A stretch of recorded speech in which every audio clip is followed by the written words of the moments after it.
शवय अंग गुणहीन, ताको यतन न कोई, एक किशोरी कृपाते, जो कछु होए सो होए। कृपा, हमारा समर्पण जो अधूरा है उसका कारण हमारा कृपा का आश्रय ना लेना है।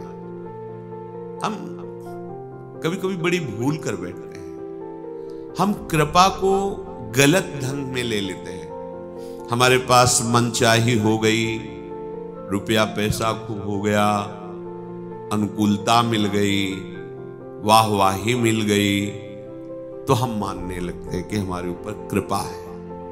ये देखो गलत ढंग। जब इसके विपरीत परिस्थिति आई फिर हम कोसने लगते हैं, भगवान के पास क्या कमी थी, अगर वो इतना दे देते तो हमारा एक काम चल जाता। भगवान के पास क्या कमी थी, उन्होंने ऐसा क्यों कर दिया। हमें लगता है अब उनकी हमारे ऊपर कृपा नहीं है।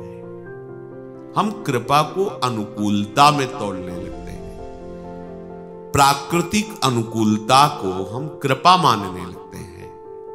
नहीं, कृपा ये सुंदरम सुंदराणाम है तो भीषणम भीषणानाम भी है। जब कृपा का आप आश्रय लेंगे तो अब कृपा सुधारेगी आपको। उसका दो स्वरूप है, तैयार रहिए। सुंदरम सुंदराणाम, बहुत सुंदर, सुंदर से भी सुंदर है। कुसुमादपि, कुसुम से भी कोमल, वज्रादपि कठोराद, वज्र से भी कठोर है। कृपा पात्र को इसकी परवाह नहीं रहती जो वास्तविक शरणागत है। पर आप परिचय जान लीजिए कृपा का। कभी कृपा बहुत सुंदर रूप धारण करती है, अनुकूलता ही अनुकूलता। जब देखती है कि अभी तो इसमें फंसाव है, अनुकूलता में फंस जाएगा ये, तो फिर वो भीषण रूप धारण करती, विनाश लीला। हर तुम्हारी चाही हुई बात के विपरीत, हर तुम्हारी राग की वस्तु को नष्ट कर देना। अब आपको लगेगा कि मेरे आराध्य देव की मेरे पर कृपा नहीं। आप विपरीत चिंतन करने लगेंगे, आपको संशय हो जाएगा, आप शरणागति को कोसने लगेंगे। कहते हैं शरणागत रक्षक हैं, अमुक कार्य देखो बिगड़ गया, अमुक संतान गई, ऐसा क्या ये इनकी कृपा है? ये अभी आपको समर्पण नहीं, कृपा को नहीं समझ पाए। कुसुम से भी कोमल रूप लेकर कृपा आती है, वज्र से भी कठोर रूप लेकर के आती है। हमें कृपा को पहचानना होगा। कृपा की पहचान वही कर सकता है जिसका अपना कुछ नहीं रह गया है। प्रभु के सिवा सब कुछ होते हुए भी सब समर्पित भाव केवल प्रभु, वही कृपा को पहचान जाता है। कृपा को जिसने आदर देना सीख लिया, ये बड़ी सूक्ष्म बात है।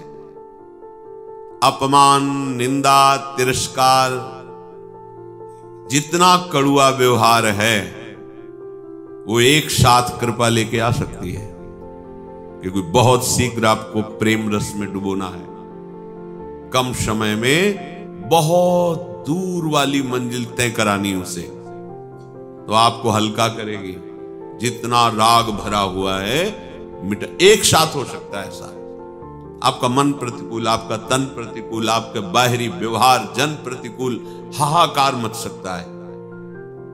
आपको कृपा की पहचान करनी है। ओहो, इस समय प्रचंड रूप धारण करके भगवान की कृपा आई है। स्वागत है आपका।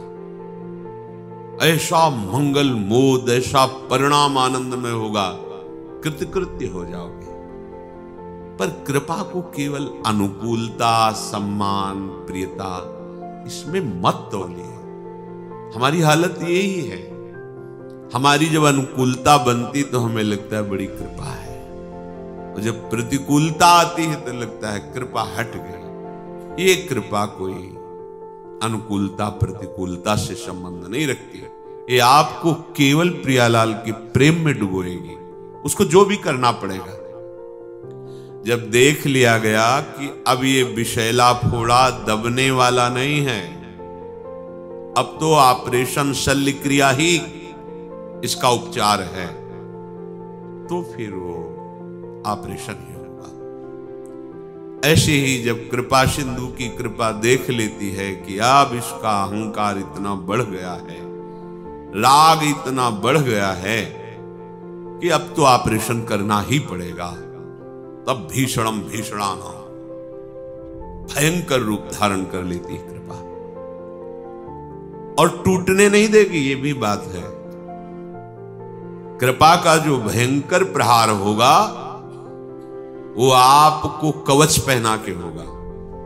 केवल अहंकार को नष्ट किया जाएगा, केवल राग को आप में चोट नहीं पहुंचने दी जाएगी। क्या कवच होगा? सत्संग, सद्विचार, विवेक। ये आपके अंदर कृपा जागृत करेगी। आपको लगेगा कि इतना कब तक हम सहन, अंदर से विवेक, साधु संग, शास्त्र के वो सिद्धांत जो आपको भगवत राज्य में प्रवेश देने के लिए बलवान बनाते हैं, वो सब एक साथ आपको संभालेंगे और बाहरी भयंकर रूप होगा। तैयार है।